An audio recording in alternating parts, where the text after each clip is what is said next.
حضرت نوح علیہ السلام نے بحکم الہی جب کشتی بنانا شروع کی تو ایک مومنہ بڑھیا نے حضرت نوح علیہ السلام سے پوچھا کہ آپ یہ کشتی کیوں بنا رہے ہیں؟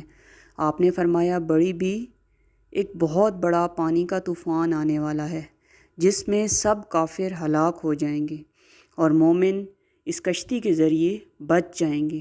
بڑھیا نے عرض کیا، حضور جب طوفان آنے والا ہو تو مجھے خبر کر دیجیے گا تاکہ میں بھی کشتی پر سوار ہو جاؤں۔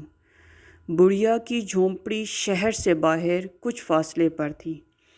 پھر جب طوفان کا وقت آیا تو حضرت نوح علیہ السلام دوسرے لوگوں کو تو کشتی پر چڑھانے میں مشغول ہو گئے، مگر اس بڑھیا کا خیال نہ رہا، حتیٰ کہ خدا کا ہولناک عذاب پانی کے طوفان کی شکل میں آیا اور روئے زمین کے سب کافر ہلاک ہو گئے۔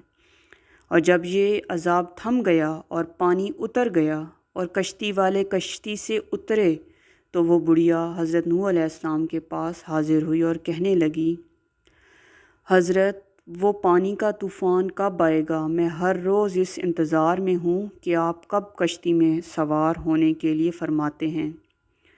حضرت نے فرمایا، بڑی بھی طوفان تو آ بھی چکا اور کافر سب ہلاک بھی ہو چکے اور کشتی کے ذریعے خدا نے اپنے مومن بندوں کو بچا لیا، مگر تعجب ہے تم زندہ کیسے بچ گئیں؟ عرض کیا، اچھا یہ بات ہے، تو پھر اسی خدا نے جس نے آپ کو کشتی کے ذریعے بچا لیا مجھے میری ٹوٹی پھوٹی جھونپڑی ہی کے ذریعے بچا لیا۔ سبحان اللہ۔